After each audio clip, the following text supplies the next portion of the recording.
Guys, back for another model kit. So the next one I'm working on is Maria, and this is from Kitkong Model Mansion. It's a 1/6 scale figure, and it's a big one. So I got this on eBay. I'm not too sure the age of this model kit. I think it was probably made back in the 1990s. Could have been early 2000s. The kit itself, like I said, is good size. So this is the size of Maria. And it's a heavy, heavy model kit. Considering the age of the model kit, it's in pretty good shape. Unfortunately, some of the parts broke off. So for example, in the arm here, this piece is supposed to go on top here. That's broken off. Some of the more delicate parts have broken off too. Like for example, this goes on the figure's body and the middle rib here is broken off. Fortunately, I have the part for that middle rib, so that's good. Unfortunately, two ribs broke off on this one and they're missing. So I'm thinking what I'll end up doing is using some plastic styrene and actually making replacement parts for these two rib things. So that's good news. This is another part that broke off. This also appears to be something that goes on here. Fortunately, I do have, for this broken part, I do have its sister part or piece that goes on there. I can fix that, so that's no problem. The other ones are not broken, so that's good news. And there's supposed to be 4 of them, so I'm in good shape. I got all 4. It's just the rib part that's broken. I'll have to make replacement. I'm thinking, yeah, these things ought to be pretty easy to reproduce. It comes with a base. So here's the base, the bottom of the base, and this is the top of the base. It comes with a piece of clear plastic. This is just some paper protection. Unfortunately, this is too thin. I'm guessing it's about 1 mil thick. Rests inside here, and then the figure is supposed to sit on top. Just trying it out on my desk, on my table here. I'm not really convinced that the figure will stay on top. And the challenge is going to be to prevent it from tumbling over and breaking. So I'm thinking what I might end up doing is I got a thicker piece of clear plastic than what came with the kit. I might cut that instead and put that in the bottom of the base. Drill a couple holes in it, and then put some brass rods into the bottom of the feet here and stick the model into the base that way. And that will probably prevent it from tumbling over. So in terms of painting this, I'm leaning in the direction of painting it a bright silver color for the body. Just doing a little bit of research on the web, it seems to be 50-50. Some pictures I've seen show a bright silver color costume. Others show a bright brass costume. I'm honestly not too sure which is the correct color of the costume. I've seen other folks who work on a Maria model paint it brass, and a few folks have painted it silver as well. I'm leaning in the direction of silver because I'm thinking that's probably what it might have been, only because of some of the photographs look like that they were, it was supposed to have been a silver color.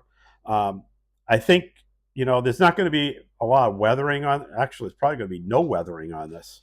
I am going to use like a black panel liner for getting into some of the recesses on the body and the arms, just to make that stand out a little bit.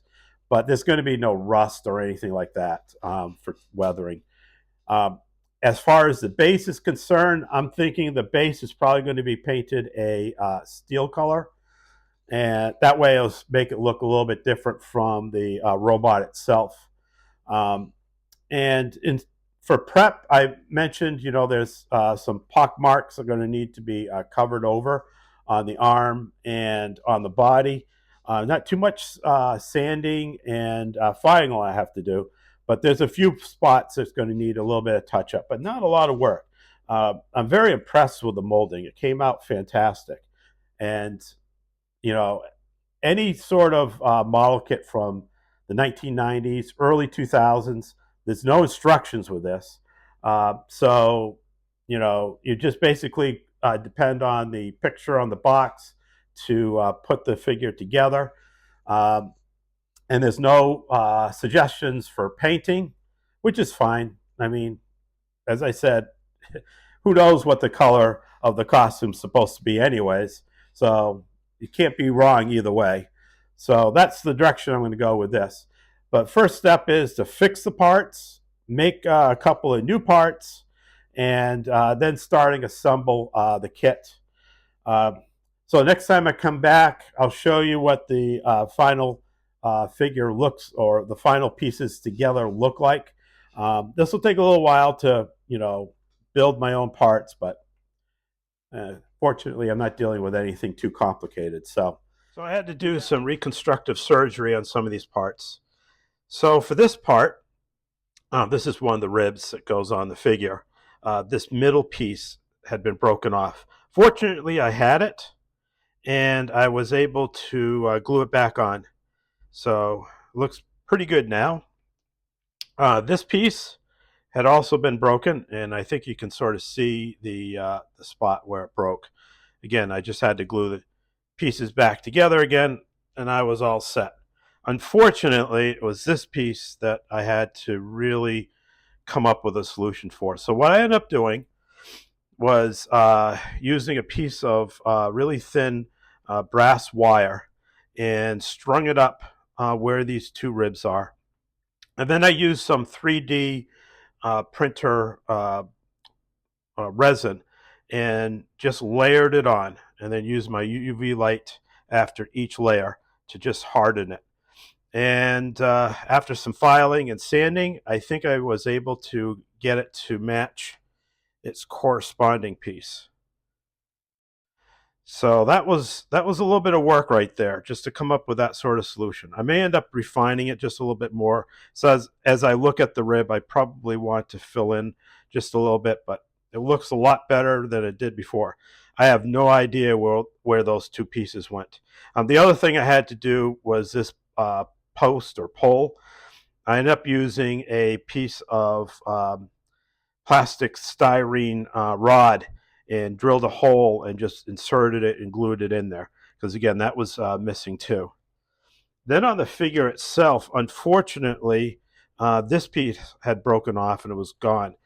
I did the exact same thing. I used a piece of really thin wire, brass wire, strung it in here, glued it in place, and then just used the 3D resin to build it out.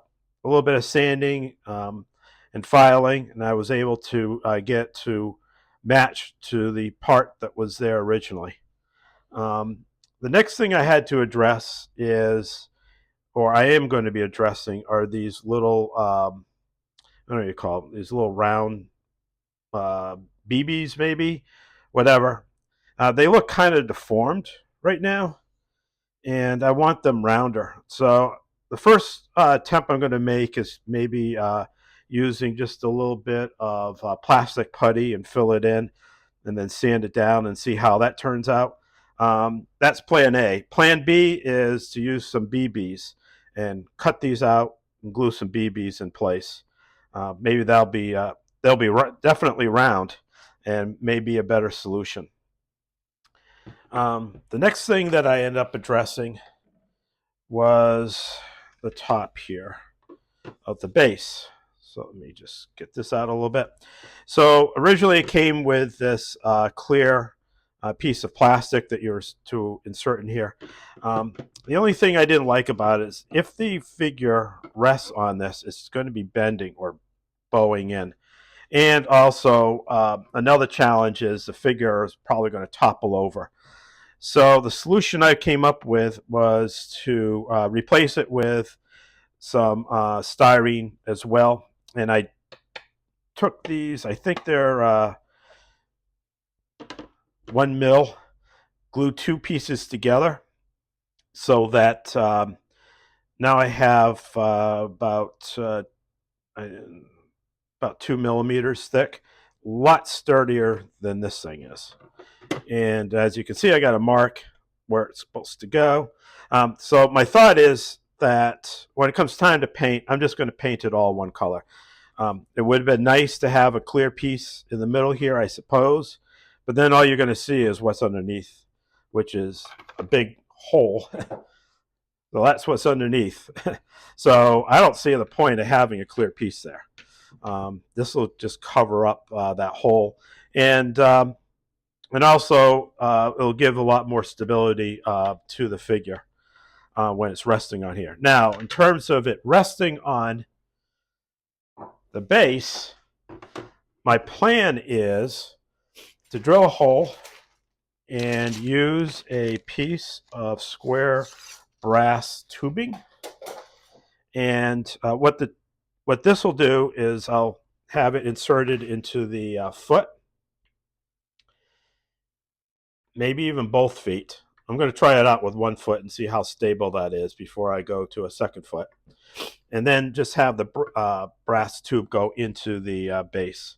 And that'll probably give enough stability where the figure won't topple over. My concern right now is if the figure is resting on this, all it's going to take is just a little bit of wind or breeze just to knock it over.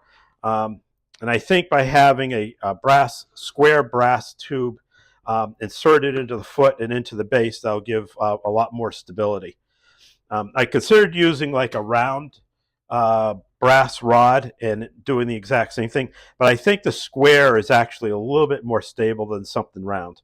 I could be wrong, but that's the plan I'm going to go with right now. I'm going to give that a shot and see if I like the outcome. There's a little bit more work to be done on the figure. I'm patching up a lot of holes that were the result of the mold. So I'm using perfect plastic putty to fill in those. I've been filing in some areas and just sanding just to make it a little bit smoother than what came out of the mold. There were a couple of places along the side here that just needed a little bit more smoothing. Now, I also drilled out in the figure spots where the parts are going to rest. So, for example, they gave you some really slight indentations in here where this rib part's supposed to go. Considering the length, I really needed to drill right into the figure. Once I did that, this piece just rests right in there perfectly. So I did that for the ribs as well as down here. This is a little bit different story. These holes are square and the peg here is square as well. So I had to just file it down a little to make it square. Once I did that, I can then rest it inside here and it'll glue and it'll be perfect right up against the figure. So at this point, it's just a matter of doing a little bit more sanding to smooth down the perfect plastic putty that I did for the different areas here. And I think I need to just address a few more places on the feet here to make it a little bit smoother. And then finally addressing these guys. So once these guys are addressed, I think the figure is going to be ready for painting. So there isn't going to be much more to do. Although I do need to address the arms, so I'm not too sure what I'm going to do with the arms just yet. My first inclination is to use some magnets so I can magnetize the arms into place. I'm going to give that a shot. You can probably see that there's a hole down in here, and I'm not too sure of the purpose of the hole because this one's missing a hole here. It might have been to let some air out of the figure as the resin was curing. It's the best guess I can come up with right now, because that's the only place where I see any holes, other than the holes that I drilled myself. So if I do that, I'm going to have to put some sort of uh, you know, something in here so that the magnet can attach to the figure itself.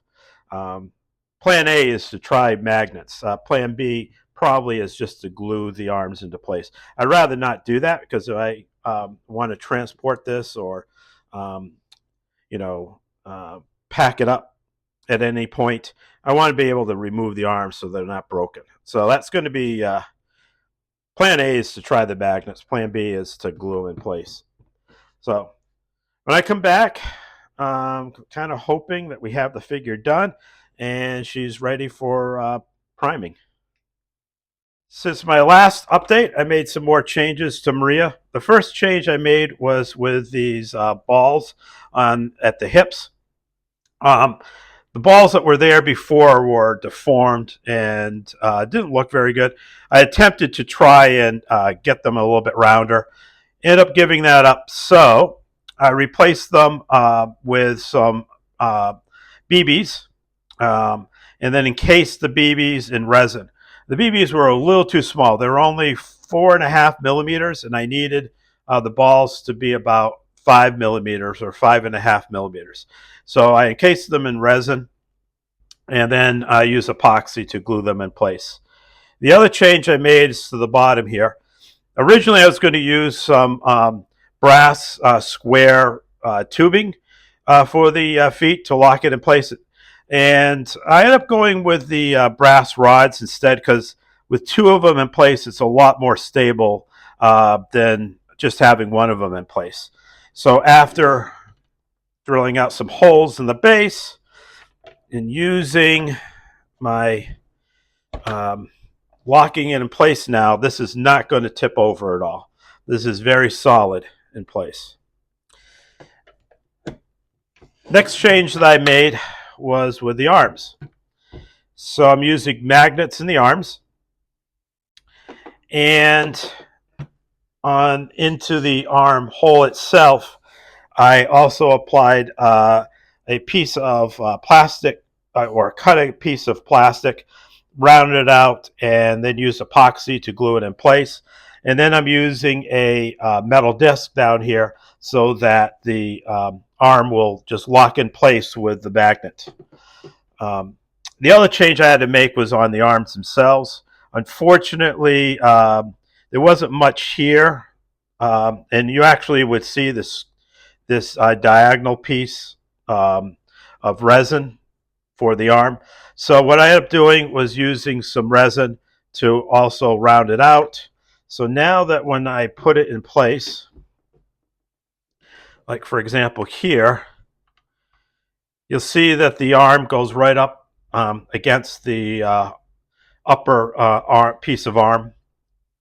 And with the magnet in place, I can remove it or just lock it right in place. It holds just fine.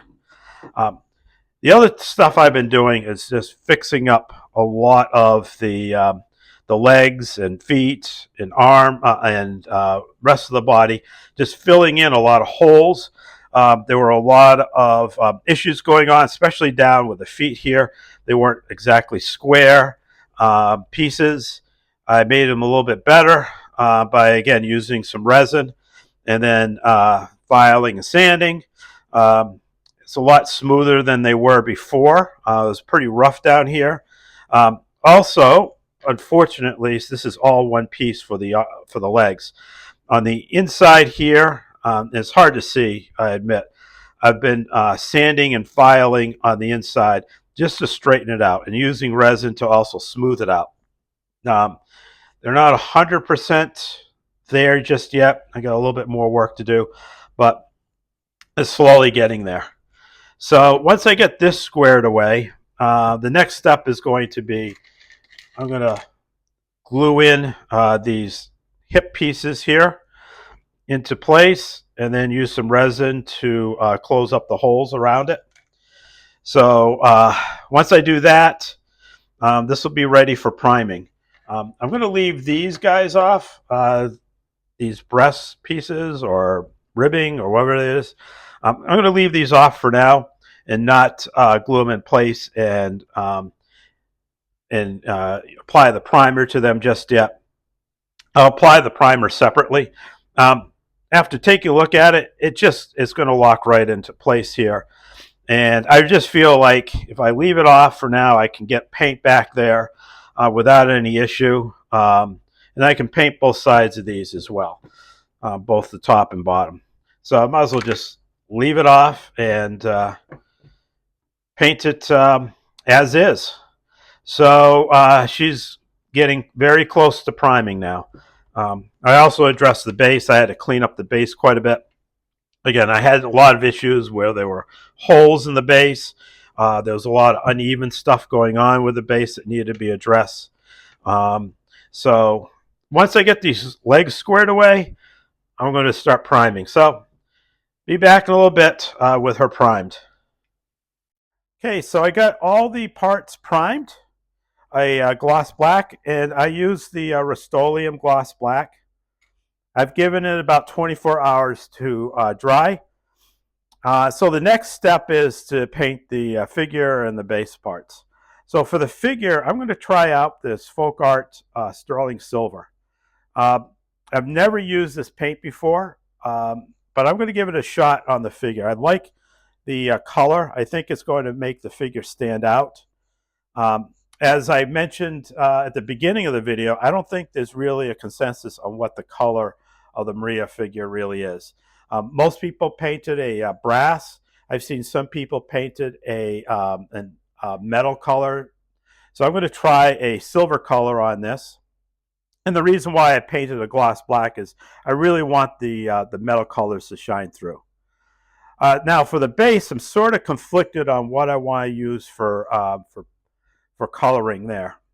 At first I was thinking I was going to use the steel color, but I'm leaning much more towards a dark aluminum. So I might try out this Mission Models dark aluminum on the base. What I want to avoid is the figure and the base being the exact same color. I'd prefer that there's a difference between the two. So I think by having a silver color for the figure is going to stand out versus the base is going to be a much more darker metal color. So when we come back, I'm going to show you what the figure looks like using this Folk Art Sterling Silver paint. So I've been painting Maria, and as you can see, it's getting there using this Folk Art metallic sterling silver paint. And what I've been using is the paint along with paint thinner. Now the paint thinner I'm using is my own mixture I'm calling homebrew paint thinner.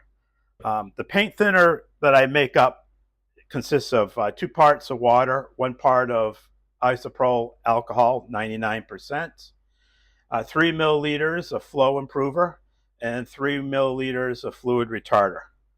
And I mix the homebrew with the paint.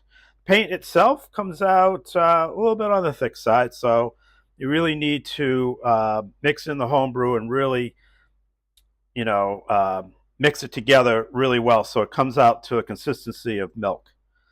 And when you do, painting this through the airbrush, it does a fantastic job. Now it takes multiple coats, and you want to dry between the coats a minute or two just to let it settle in there. I found that so far I think it's been averaging about 6 coats to cover the glossy black. Now as you can see, this is why I painted glossy black. It really makes the metal shine. If I had used like a gray primer, I think it would have come out pretty dull. So this is a result of multiple coats so far. So we're getting there. When I come back, hopefully Maria's fully painted and ready to go. Maria's finally done. So as you can tell, she looks like a steampunk type robot. which is what I was after. So the skin is completely covered in the folk art metallic sterling silver paint. I like the color. It came out really well. Now for all the body parts, like around her head, her arms and legs and body, even her backside, I ended up going with the bronze. Originally, I was going to go with a brass color, but I ended up going with a bronze. I kind of like how the bronze offset the silver. And after taking a look at the movie, I noticed that around the eyes and on the lips, it seemed to be a darker color there. I'm not too sure if it was a metal color they were using, or it was just paint, or maybe it's just an artifact from the movie filming process. I'm not too sure, but I ended up putting a highlight around the eye and on the lips. And since I wanted to be within the metal family, I went with the steel color. Um, and I think it came out pretty good in terms of the coloring. Now for the eyes, I ended up using an off-white color. Um, I think white, straight white, probably would have been a little too bright to nature, and I went with an off-white because it seemed like that was probably a better idea for the eyes in terms of what you see in the movie. Um, as you can see, the pupil, she doesn't have much of a pupil there, just a little black dot, which actually turned out to be a little bit of a challenge. I had two takes on that. Each time I did it, on the first take I did it, it seemed like the pupils were pointing in different directions. So I ended up redoing it and doing a second take. I think I got the pupils about right. I didn't want to make her look like she was looking cross-eyed or googly-eyed. So yeah, she's now done. Now for the base, I went with the Mission Models dark aluminum color, and that is completely covering the base. Now for Metropolis, I ended up using a gold color. Just wanted to offset that a little from the bronze. I didn't want to make it look too much like it's in the same family. Now the last step I got to do before I finalize the model is I'm going to need to do a gloss varnish over it. So I'm going to go with the Vallejo Mecha varnish. And the reason why I'm adding a varnish is I noticed that over time as I was handling the model, the paint was starting to wear off. So I really need to have something that's shiny on top of this surface that'll protect it each time I handle it. That's one of the reasons why I'm wearing rubber gloves right now, is to make sure I don't get fingerprints on this and start wearing it off.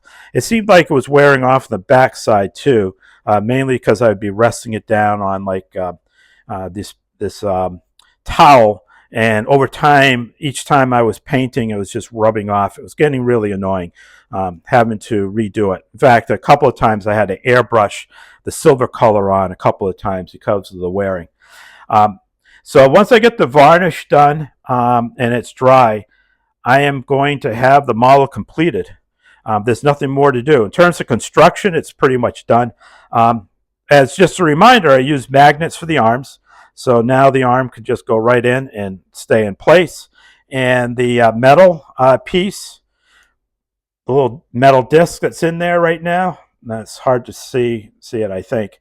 That allows the magnet to just connect right onto it. So I didn't have to screw around with two magnets, making sure that they were in the right direction. So yeah, it's pretty much done. I'm excited to have this in my collection. So she just needs to have a little bit of the varnish on, and we'll call it a day. So here is Maria finally completed, with her arms on and her chest pieces are on. And she's standing proud on her base. I like how the colors work together, the bronze and the silver. It makes it feel like that she is a steampunk robot.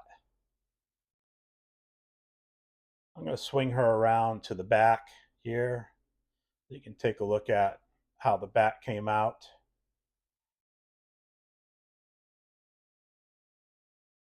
I don't know if these were the colors that were used on the original costume, or if it was all brass or all bronze or all silver. I don't really care. At this point, I'm just happy that she looks like a steampunk type robot. So, yeah, this is Maria from Metropolis. So that concludes Maria from Metropolis.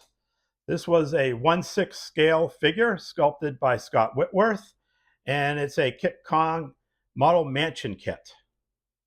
I had a great time putting this together, and even fixing some of the problems where parts were broken or missing. Not a big deal. Took a little bit of time, but that's okay. That's the nature of the beast sometimes with these third-party or garage kits that you might buy on a secondary market. And you got to be prepared for fixing things because the previous owner might have lost a part or parts were missing in transit. It happens. But fortunately, it was just minor parts, nothing major. Certainly, I think it would be a downer if part of the base was missing or the arms were missing, something like that. Or if it was broken in half. That would have been, for me, a real downer. It would have added a lot more work trying to do something. Certainly, if one of the arms was missing, forget it. There's no way I would have built this. But nothing like that happened. So I'm pretty satisfied with how she came out. So, guys, stay safe, and I'll see you next time for another model. It's alive. Oh, it's alive. It's alive. It's alive. It's alive.